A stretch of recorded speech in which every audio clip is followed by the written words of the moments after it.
Hi అండి. Welcome to my channel. ఇప్పుడిప్పుడే మనకో breaking news అయితే రావటం జరిగిందండి. ముఖ్యంగా పెన్షనర్లకు ఇదొక ముఖ్య గమనిక అయితే చెప్పుకోవచ్చండి. 80 లోపు ఒకటి రద్దు అని చెప్పి ఒక బ్రేకింగ్ న్యూస్ అయితే చూస్తున్నాం. ఆ వివరాలన్నీ కూడా పూర్తిగా వీడియోలో తెలుసుకుందాం. మీరైతే వీడియోని ఎక్కడక్కడ స్కిప్ చేయకుండా ఎండ్ వరకు అయితే చూసేయండి. వీడియో నచ్చినట్లయితే తప్పకుండా లైక్ చేయండి, షేర్ చేయండి. ఉద్యోగుల ఆరోగ్య పథకం కింద సుమారు 50 కోట్ల బిల్లులు చెల్లింపులు జరిగాయండి. ప్రభుత్వం బిల్లులు చెల్లించకపోవటాన్ని నిరసిస్తూ బుధవారం నుంచి ఆరోగ్యశ్రీ ఉద్యోగుల ఆరోగ్య పథకం కింద సేవలైతే నిలిపివేయాలని చెప్పి అసోసియేషన్ అయితే నిర్ణయించింది. ఈ విషయాన్ని సోమవారం వెల్లడించిందండి.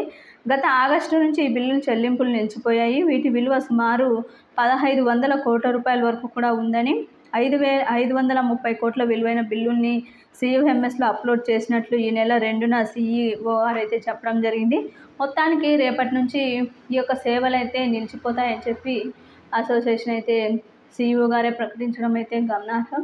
అందరికీ కూడా రేపటి నుంచి ఈ యొక్క EHS సేవలు కానీ, ఆరోగ్య సేవలు కానీ నిలిచిపోతున్నట్టు సమాచారం అండి. ఇది ఇప్పటి వరకు ఉన్నటువంటి లేటెస్ట్ అప్డేట్. ఒకవేళ ఈలోపు ప్రభుత్వం కనుక బిల్లులు చెల్లించినట్లయితే యథావిధంగా ఈ యొక్క సర్వీస్ అనేది కొనసాగుతుంది. లేకపోతే రేపటి నుంచి పూర్తిగా రద్దు చేయడం అయితే జరుగుతుందండి. ఇది ఇప్పటి వరకు ఉన్నటువంటి లేటెస్ట్ అప్డేట్. మీకు వీడియో నచ్చినట్లయితే తప్పకుండా లైక్ చేయండి, షేర్ చేయండి. Thank you for watching.